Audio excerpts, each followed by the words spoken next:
Hey, what's going on, guys? Today we're going to be taking a look at the part separator. What is it, and what are a few ways that it can be useful for building your Gundam or different plastic models? Basically, a part separator is nothing more than a handle and a blade. A handle to give you leverage, and the blade should be pretty sharp, although it's not sharp enough that you're going to necessarily cut yourself with it, but sharp enough to fit between pieces to help you pry them apart. The advantage of the blade being metal is that it's not damaged in the process of separating parts, so the disadvantage is that the metal blade can damage your plastic as you're in the process of using it, so you do need to be a little bit cautious. Let's take this piece here for an example. Now say I've built my kit, but then later I decide, okay, now I'm ready to go ahead and paint the kit. I want to disassemble it. Removing this top piece is pretty easy to do by hand, but then pulling these two halves apart runs the risk of possibly breaking the many pegs that are in between here. So you have this piece, and this piece, which are all held in there by pegs in between these two pieces. Pulling them apart by hand runs the risk of breaking anything in there. Using your part separator, you can gently situate it right at the separation point and kind of force it in, and you might be tempted to simply turn it like a key to separate your parts, but as you can see, it's separating the part here but not down here, so then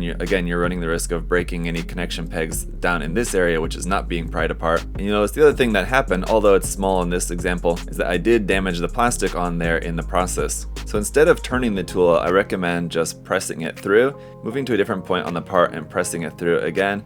And rather than turning it, you just kind of wiggle it till you get it to a point where the part is separated enough that it's then easy to pull apart without damaging anything.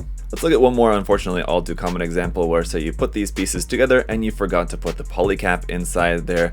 Now getting these apart is not easy because there's pegs at the front and the back holding this piece onto there, and it's just not an easy part to get a good grip on, and it's quite tight. Using your part separator right along this edge to pry it up gently at the front, gently at the back, and it is a good idea, if you can remember where the pegs were while putting the pieces together, to pry it apart near where the pegs are. So you have one at the front, one at the back, go to the other side, one at the front, one at the back, and by the time you've done that, it's basically already off. And it's really as simple as that. So whether you're just building kits and maybe you might forget something, or you might have to go back and try to figure out where maybe you put something together incorrectly, part separator can come in handy for disassembly for that. Or if you are painting kits and you're in the habit of building kits first and then disassembly for painting, that's where a part separator can also come very much in handy for that, as you don't want to damage anything in the process of disassembly. So very handy tool to have around. If you guys don't have one and would like to pick one up, there will be a link down in the video description below. And of course, if you have any further questions, do feel free to leave those in the comment section. But thank you guys so much for checking out the video today, and we'll see you next time.